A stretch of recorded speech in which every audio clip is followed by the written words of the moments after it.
بسم اللہ الرحمن الرحیم۔ السلام علیکم ورحمۃ اللہ وبرکاتہ۔ آج کل لوگ بہت ساری ناگہانی بلاؤں، آفتوں اور مصیبتوں میں گرفتار۔ ان مصائب سے چھٹکارا پانا اگرچہ انتہائی مشکل ہے لیکن ناممکن نہیں۔ ان مشکلات سے نجات حاصل کرنے کے لیے بہترین طریقہ جسے رسول اللہ صلی اللہ علیہ وآلہ وسلم نے تجویز فرمایا وہ دعا ہے۔ دعا کی اہمیت و فضیلت کا اندازہ حضرت صلی اللہ علیہ وآلہ وسلم کے فرامین مبارکہ سے ہوتا ہے۔ رسول اللہ صلی اللہ علیہ وسلم نے ارشاد فرمایا دعا مومن کا ہتھیار، دین کا ستون اور آسمان و زمین کا نور ہے۔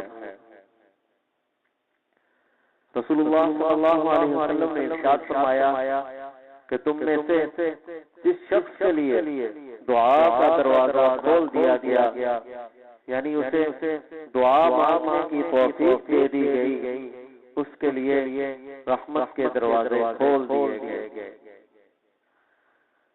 آپ علیہ الصلوۃ والسلام نے ارشاد فرمایا کہ دعا کے سوا کوئی چیز قضا کو رد نہیں کر سکتی۔ رسول اللہ صلی اللہ علیہ وسلم نے ارشاد فرمایا کہ اللہ تعالیٰ کے ہاں دعا سے زیادہ اور کسی چیز کی وقت نہیں ہے۔ دعا کی تمام خوبیوں کے باوجود ہم نے دعا مانگنی چھوڑ دی، جس کی وجہ سے ہم بہت ساری پریشانیوں میں گھرے ہوئے ہیں۔ رسول اللہ صلی اللہ علیہ وسلم نے ارشاد فرمایا کہ جو شخص اللہ تعالیٰ سے سوال نہیں کرتا، اللہ تعالیٰ اس سے ناراض ہو جاتے ہیں۔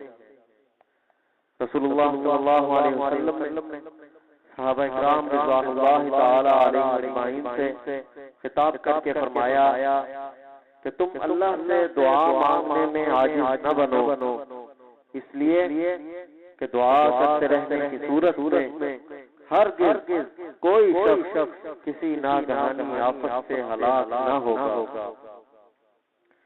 ایک مرتبہ رسول اللہ صلی اللہ علیہ وسلم ایک ایسی قوم کے پاس سے گزرے جو کسی مصیبت میں گرفتار تھی، تو آپ صلی اللہ علیہ وسلم نے فرمایا کہ کیا یہ لوگ اللہ تعالیٰ سے عافیت کی دعا نہیں مانگا کرتے تھے؟ اب رہا یہ سوال کہ کون سی دعا قبول ہوتی ہے اور کون سی دعا قبول نہیں ہوتی، تو اس کا جواب یہ ہے کہ اللہ رب العزت سے مانگی ہوئی ہر دعا قبول ہوتی ہے، البتہ دعا کی قبولیت کی صورتیں مختلف ہیں۔ دعا کی قبولیت کی سب سے پہلی صورت یہ ہے کہ جو مانگا وہی مل جائے۔ دوسری صورت جو مانگا اس سے بہتر مل جائے، یعنی جو ہمارے حق میں زیادہ مفید ہو۔ دعا کی قبولیت کی تیسری صورت یہ ہے کہ آنے والی کوئی بلا ٹل جائے، اور دعا کی قبولیت کی چوتھی صورت جسے بہترین صورت قرار دیا گیا ہے وہ یہ ہے کہ یہ دعا ذخیرہ آخرت بن جائے۔